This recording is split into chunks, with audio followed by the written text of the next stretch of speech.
आज शादियों के माहौल देख लो, शादियों के माहौल देख लो जनाब वाला।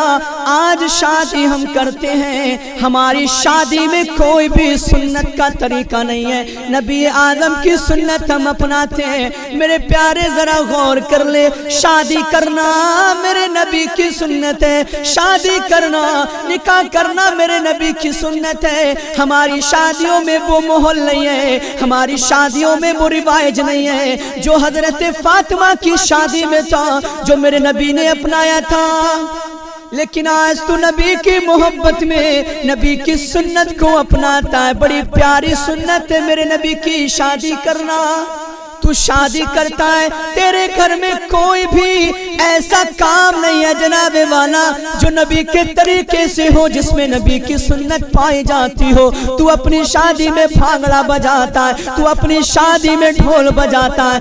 जरा मुझे बता दे, क्या नबी ने अपनी शादी में ढोल बजाया था? क्या नबी ने अपनी शादी में नाच गाने किए थे? नहीं प्यारे, नहीं किए थे, नहीं किए थे, नहीं किए थे। तूने नबी के समाज को नहीं अपनाया, नबी के तरीके को नहीं अपनाया, और कहता है कि नबी का दामन नहीं छोड़ेंगे। शादी कर रहा है, कोई भी तरीका तेरा ऐसा नहीं है जनाबे वाला जो नबी के तरीके से मिलता हो।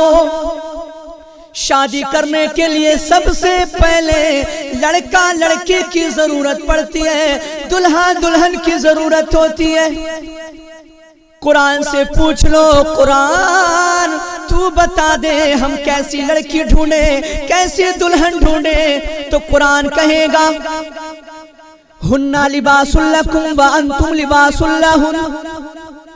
औरतें मर्दों का लिबास है, मर्द औरतों का लिबास है। जनाबे वाला कुरान कह रहा है औरतें मर्दों का लिबास है और मर्द औरत का लिबास है। कुरान ने ये नहीं कहा कि औरतें मर्दों की बीवी हैं और मर्द औरतों के शौहर हैं, बल्कि कुरान कहता है कि औरतें मर्दों का लिबास है और मर्द औरतों का लिबास। लफ्ज लिबास क्यों बयान किया कुरान ने? मेरे प्यारे जरा गौर कर ले अपनी जिंदगी का।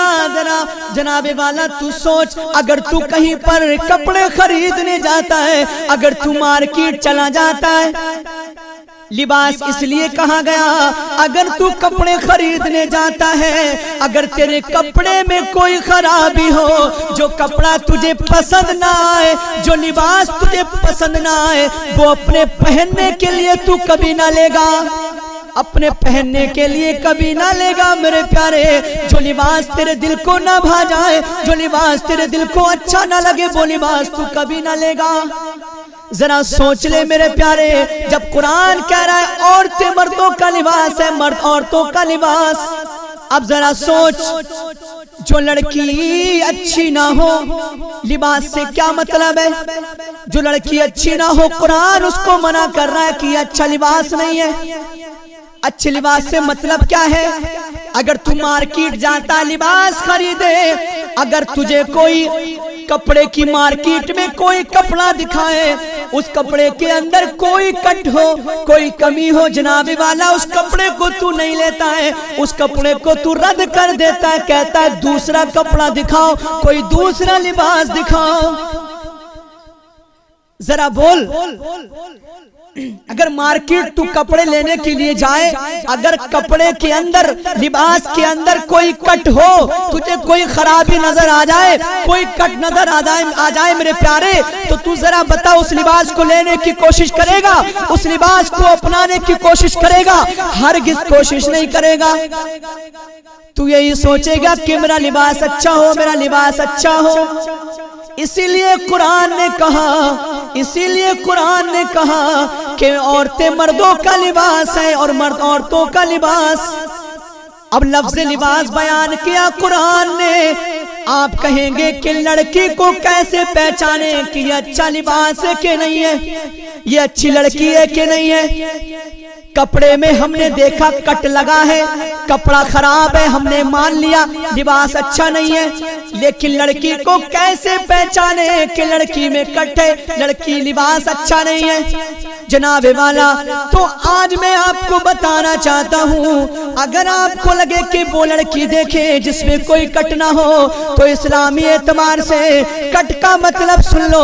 अगर बनने वाली दुल्हन जिस लड़की को देखने गए, जो दुल्हन बनने वाली है, अगर वो गाने सुनती है तो इस्लामी एतबार से कट है। अगर वो माँ बाप को सताती है तो इस्लामी एतबार से कट है। अगर वो माँ बाप का कहना नहीं मानती तो इस्लामी एतबार से कट है। अगर वो रोजेदार नहीं है तो इस्लामी एतबार से कट है। अगर वो नमाजी नहीं है तो इस्लामी एतबार से कट है। अगर वो मार्केटों में बेपर्दा घूमती है तो इस्लामी एतबार से कट है। मेरे प्यारे, अब बता, जब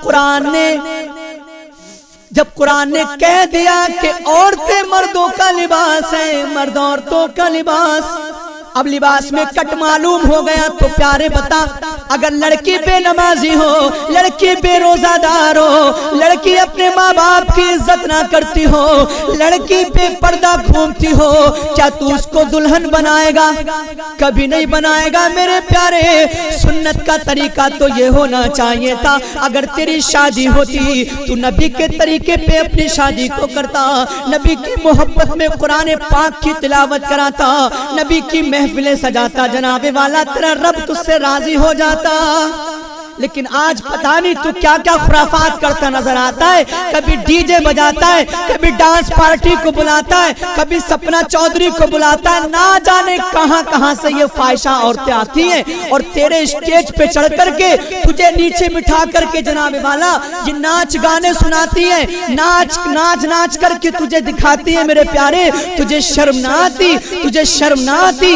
आज तू शादी करने के लिए चला है, शादी मेरे आका की सुन्नत है, लेकिन सुन्नत अपनाने में तू डीजे बजाता है, फहशनीले कपड़े पहन करके वो नंगी औरत नाचती है, अपना जिस्म दिखाती है, तुझे शर्म नहीं आती? फिर तू कहता नबी का दामन नहीं छोड़ेंगे। मेरे प्यारे, किसी भी काम में नबी की शरीयत नहीं है। तेरे शादी में नबी की शरीयत नहीं पाई गई, शादी में नबी का समाज नहीं पाया गया। तू ढोल नहीं बजाता, तू डांस पार्टी को नहीं बुलाता, कुरान पाक की तिलावत करता, तेरे घर में रहमतें बरसती, तेरा रब तुझसे राजी हो जाता। उसके सदक़े में जब राजी हो जाता तेरा रब, तेरी बीबी के अंदर तेरे लिए बहुत प्यार दे देता, बेइंतहा प्यार दे देता। लेकिन आज नहीं है। तुझे मालूम है मेरे प्यारे, जब तू अपनी शादी में डीजे बजाता है, म्यूजिक बजाता है, गाने बजाता है, वो ढोल की आवाज से 70-70 मील तक चारों ओर शयातीन का असर हो जाता है, भूत प्रेत का असर हो जाता है। तेरी छोटी सी खुशी के लिए, तेरी छोटी सी खुशी के लिए, तेरे थोड़े देर के डीजे बजाने के लिए, थोड़ी देर के गाने बजाने के लिए किसी बहन की जिंदगी खराब हो गई, किसी माँ की जिंदगी खराब हो गई। वो बैठी थी जनाबे वाला, डीजे बजे, गाने बजे, जनाबे वाला म्यूजिक बजा, ढोल बजा, चारों ओर 70-70 मील तक भूत प्रेत का असर हो गया। अगर ये लड़की बाहर निकली, अपने घर में रही, अगर वो असर भूत प्रेत का हो गया, अगर ये उससे चलते हुए टकरा गई तो जनाबे वाला इस लड़की पे असर हो गया। जरा सोच ले, एक अदना सी खुशी के लिए, एक छोटी सी खुशी के लिए, थोड़े से वक्त के लिए तूने डीजे बजा लिए, डांस पार्टी को ले आया, नचनियों को ले आया, उन्होंने तुझे डांस दिखा दिए, ढोल बजा लिए मेरे प्यारे, लेकिन किसी बहन की जिंदगी खराब हो गई, किसी बहन की जिंदगी खराब हो गई, उस पे कुछ असर हो गया, भूत प्रेत का असर हो गया। आज मजारों पर एक साल से पड़ी है, आज मजारों पे कई महीने से पड़ी है, उसका बाप भी परेशान है, उसकी माँ भी परेशान है। मेरे प्यारे, ऐसे क्यों काम करते हो? काश तूने अपनी शादी में ढोल ना बजाया होता तो किसी बहन की जिंदगी खराब ना होती, किसी माँ की जिंदगी खराब ना होती। आज मजारों पे देख ले, कुछ तो ऐसी हैं जो नाटक करती हैं, जो ढोंग रचाती हैं, जो झूठ में कहती हैं कि मेरे ऊपर असर है, और कुछ ऐसी भी हैं जो सच में असर है, सच में भूत प्रेत है, सच में जिन्नात का साया है उनके सर पर। ये सिर्फ इसी वजह से है मेरे प्यारे, तूने ढोल बजाए, तू चौराहों पे बैठ के کے گانے بجاتا ہے جناب والا، ڈھول بجاتا ہے، میوزک کے گانے سنتا ہے، اور چاروں اور 70 میل تک جناب والا بھوت پریت شیاطین کا اثر ہو جاتا ہے، بہنیں گزرتی ہیں اثر ہو جاتا ہے ان پہ، مزاروں پہ پڑی ہیں، ایک سال سے ٹھیک ہونے میں نہیں آئی ہیں، زندگی خراب ہو کے رہ گئی، تیری ایک چھوٹی سی خوشی کے لیے، تیری ادنا سی خوشی کے لیے ان کی پوری زندگی خراب کر دی تو نے میرے پیارے، تجھے شرم نہ آئی؟ اگر کاش تو نے اپنی شادی میں ڈھول کو چھوڑ کر کے قرآن پاک کی تلاوت کرائی ہوتی، نبی کی محفلوں کو سجایا ہوتا، درود پاک، تیرے شادی میں آنے والی لڑکیاں درود پاک کا ورد کرتی، اللہ پاک اس کی برکت سے تیری شادی کو آباد کر دیتا، جناب والا تجھے کوئی پریشانی نہ ہوتی، تیرے اور تیری بیوی کے اندر اللہ پاک ایسی محبتیں پیدا کر دیتا جیسے حضرت علی اور فاطمہ کے بیچ میں تھی، ایسی محبتیں پیدا کر دیتا جیسے حضرت عائشہ اور نبی اعظم کے بیچ میں تھی جناب والا، لیکن تو نے ایسا کیا ہی نہیں، بہنوں کی زندگی خراب کر کے رکھ دی۔ توبہ کر لو میرے پیارے، یہ تمہارے کام نہیں ہے، یہ تمہارے کام نہیں ہے، شادی میرے نبی کی سنت ہے، نبی کی سنت اپناتے ہوئے ذرا بتا دو کون ڈھول بجاتا ہے، کون ڈھول بجاتا ہے، کون ڈانس پارٹی کو بلاتا ہے میرے پیارے، ان چیزوں سے باز آ جاؤ، تبھی نبی کے سچے وفادار کہلاؤ گے۔